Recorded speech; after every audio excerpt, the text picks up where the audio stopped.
Xinjiang makes mountains of cotton, a fifth of the world's total. And our investigation will only heighten concerns about this product, although the evidence wasn't easy to find. And they're waiting for us. We're turned back at checkpoints, stopped from filming, questioned and followed. This is one site we're trying to get to, a giant re-education camp.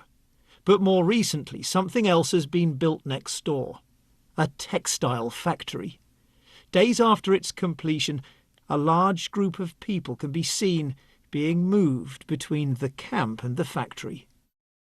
Wow, and this is the factory here. It's extraordinary. From the ground, it's clear the factory and accommodation blocks are all now one single site, plastered with Communist Party slogans. But when we get out to film,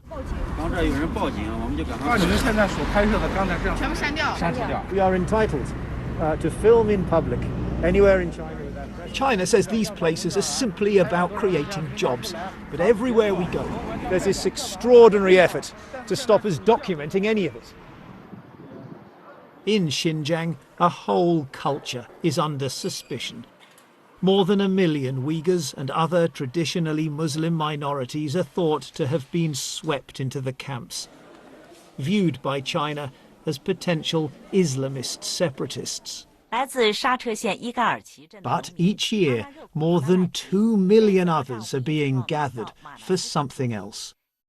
Giant new factories and textile mills, hundreds of them, where they face strict controls and political indoctrination. The first thing our workers have to learn is to love the Communist Party, this factory boss says.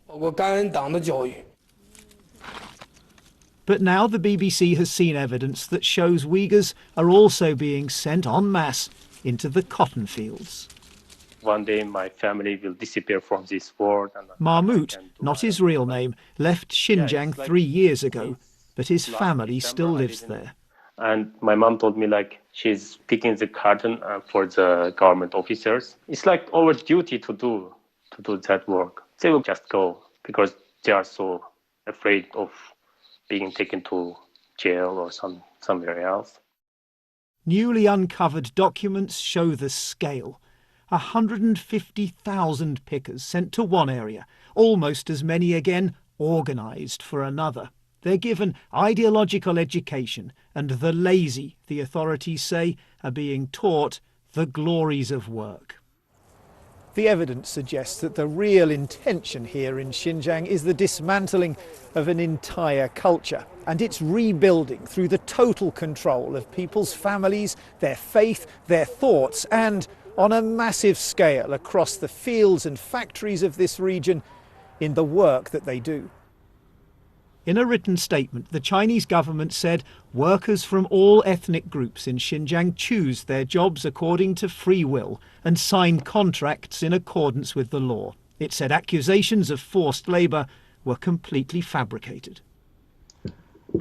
But the researcher who unearthed the documents believes they have major implications for the global fashion industry. For the first time, we not only have evidence of Uyghur forced labour in manufacturing, in garment making, we have evidence of a massive state-sponsored forced labour scheme involving hundreds of thousands, over 500,000 of ethnic minorities, and it's directly about the picking of cotton in terms of global supply chains. Now that's a game changer. As we leave Xinjiang, we pass this prison camp complex, thought to contain multiple factory buildings. It's the first independent footage of this truly colossal site, a final chilling reminder that here, mass incarceration and mass labour are closely connected. John Sudworth, BBC News, Xinjiang.